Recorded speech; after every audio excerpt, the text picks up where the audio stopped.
Welcome, dear listeners, to another chilling installment of Whispers in the Dark. In tonight's episode, we delve into the uncharted territories of the afterlife, where one man's invention unravels the delicate veil between the living and the dead. The title of this episode's story is Through the Window. Please, ma'am, no need to speak. Expression says it all. I understand. I get the same look all the time. You're curious, maybe even hopeful. You want to believe that I can deliver on my offer. But anything that anyone has ever told you about the unexplainable says to turn around and run out of that door without thinking of looking back. But you haven't done that yet, so maybe, just maybe, you've decided to save one tiny sliver of your precious faith for me. And believe me, Mrs. Michaels, it is appreciated. I have no doubt that you've Googled me since our last email conversation, so you've read the opinions of people that swear by my services, and those who wish me burned at the stake. That's not a figure of speech. I've had to report quite a few Yelp reviews over people making that specific suggestion. I've been sued, threatened, humiliated on talk shows and podcasts. I've even heard a few have created entire YouTube channels devoted to my downfall. Yet still, my satisfied customers always outnumber my detractors, and they are always available to offer a character reference. Anyway, I say all that to say this. It's right to question things humankind has yet to understand. You'd be a fool not to. But let me ask, do you have to be able to point out the chemical components of fire on the periodic table in order to warm yourself on a cold winter night? Absolutely not. My late father, a retired custodian, the wisest man I've ever known, used to say that there are things to be understood and things to be used. And if my device can add some peace and closure to your life, then I would very much hope that you would decide to use it. If you need some time to make your final decision, yes, debit is totally fine. Now, you can split the payment into 2 or 3 installments. Okay, all at once absolutely works for me. I have this fancy app that processes the payment right here on my phone. You just have to point the card at it. I know, technology, right? Okay, now that all that is out of the way, we can get started. Please, follow me to the viewing room. Okay, right through this door, ladies first. Yes, well, thank you. I do have some home training. Speaking of which, let me take your coat. There we go.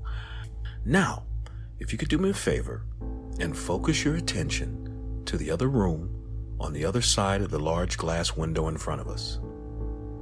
You see the white sheet draped across the metal table in the center of the room? Perfect.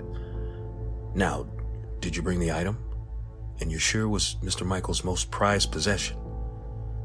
Excellent. Okay, now, I need you to enter the room and place the hat in the middle of that sheet. I have to make some adjustments to the control console here, but I'll be watching you the whole time, I promise. You'll be perfectly safe. Ma'am, I understand this is all very strange, and if you'd like to change your mind, I can offer you a refund, minus a small cancellation fee, of course. No? As you wish. Now, the hat, please. Perfect. Perfect. Now, if you just take a seat next to me and please put on this helmet and goggles. Yes, apologies. That's more of a prototype. I'm working on making a more comfortable pair. I know it's awkward. And I'll just hit the switch. Yes. Okay. Yes, I'm sorry. The room must be lit this way. Blue lighting seems to be ideal to those who return. The reason is a mystery, to be honest. Okay, time to run the activation sequence. Please have patience. I'm a horrible typist. Okay, there we go. Okay, wait. Do you feel that, Mrs. Michaels? the slight vibration working its way from the bottom of your spine to the back of your neck. Look, your breath, ma'am. The temperature must have dropped at least 10 degrees in as many seconds, but only in this exact spot. He's being drawn to us. This is not a trick, I promise you. That kind of instant cold can't be faked. Now watch. If you'll just sit still for a moment, the cold sensation will pass right through you, and the room's temperature will return to normal. See? Amazing, isn't it? Okay. Now at this point, I need you to be very calm. Take my arm if need be, and then turn to the window and look at the table. Ow, ma'am. Well, you got quite a grip. Yes, ma'am, you are seeing that. There is now a man underneath that sheet. Your man, as a matter of fact. I think he's taking off the hat because he feels it looks silly on top of a sheet. Oh, no, I'm sorry. I can't remove the sheet. That's one of the rules. I learned in earlier sessions that if someone were to remove the sheet, the spirit would simply dissipate like steam from a hot kettle. Oh, yes, you may approach the glass. And as a matter of fact, the closer you get to your husband, the better you'll be able to communicate with him. And in some cases, the client has actually been able to speak to their loved one. Oh, excuse me, Mr. Michaels. This is amazing. I've never been able to hear the voice of a departed loved one before. You must have had a strong bond. Oh, I'm sorry. I'll give the two of you your privacy. If you two will excuse me, I'm sorry. I'm so sorry, but I'm afraid we'll have to end the session soon. Well, you see, the process requires a tremendous amount of power, and No, ma'am, I'm sorry. If we continue much longer, the system could overheat and... Oh, my God! Mrs. Michaels, please tell your husband to stop hitting the glass. No, I'm sorry. 10 minutes is the time limit. It's in the agreement you signed. Jesus! How did he break that? No, I'm sorry. No, I have to remove the sheet. I'm sorry. This has to end. Mr. Michaels, take your hand off my neck. Mrs. Michaels, did you bite me? Get off me! Here, Mrs. Michaels, let me help you up. No? Okay. Yes, I'm sorry. I had to remove the sheet. Your husband is gone. No, I know. I'm going to hear from your lawyer. Yes, I know. You're wondering how I can sleep at night and how I could do this to an elderly person. Like I said, ma'am, I've heard it all before. But you know the truth. I didn't do anything but offer you the closure that life denied you. And now that you realize that isn't enough, you decide you're going to pick up your torch and join the angry mob. Well, there's no need for profanity. Here, let me just help you to the door. Don't forget the hat. Journal entry, February 3rd, 2028. The bond between the Michaels was unlike anything seen in previous sessions. Kinetic energy registered well beyond predicted levels.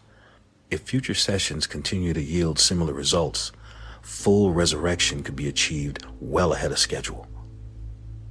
Oh, remember to adjust candidate screening to include widows and widowers who've had long, happy marriages.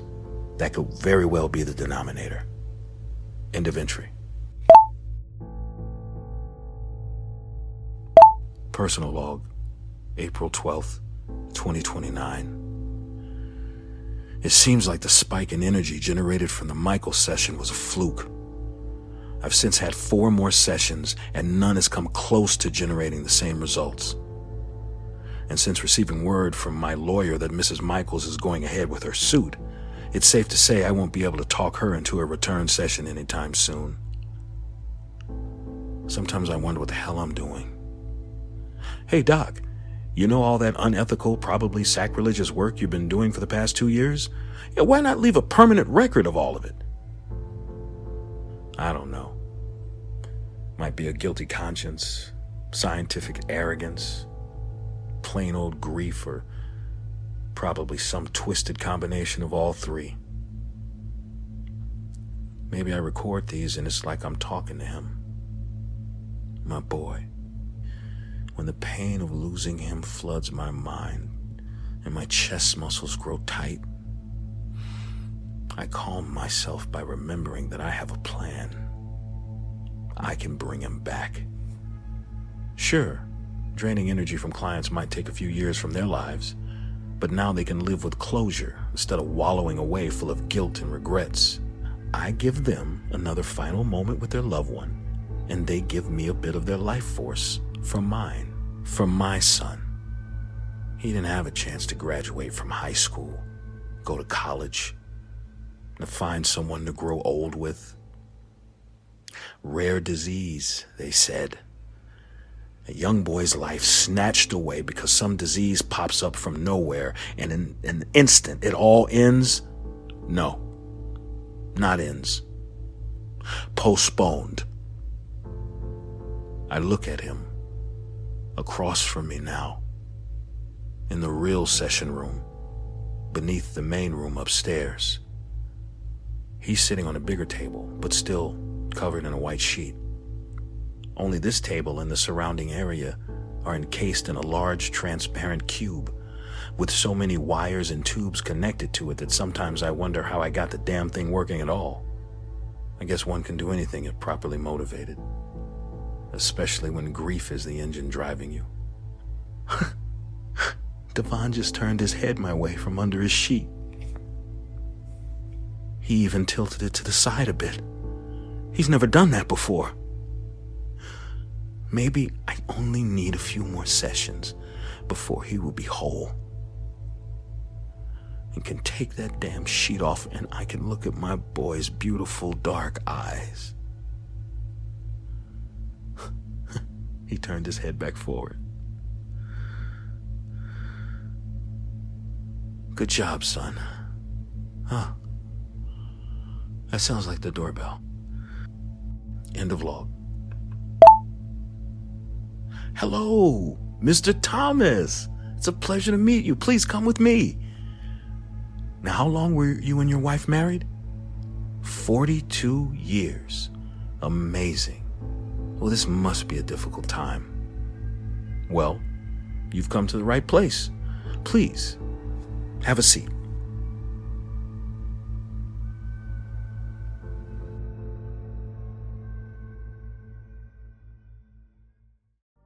And so we conclude another bone-chilling chapter of Whispers in the Dark. Now we must remember to tread carefully, for the echoes of the departed still linger in the air, and the boundaries between the living and the dead are not to be trifled with. Sound effects were provided via the Creative Commons license at freesound.org. Additional music was provided by yours truly and the Splice app. If you enjoyed today's episode, feel free to give us a share and or review on your favorite podcast listening platform. Well, that's it, listeners. And as always, the next time you find yourself alone in the dark, listen closely, for you might just hear the whispers.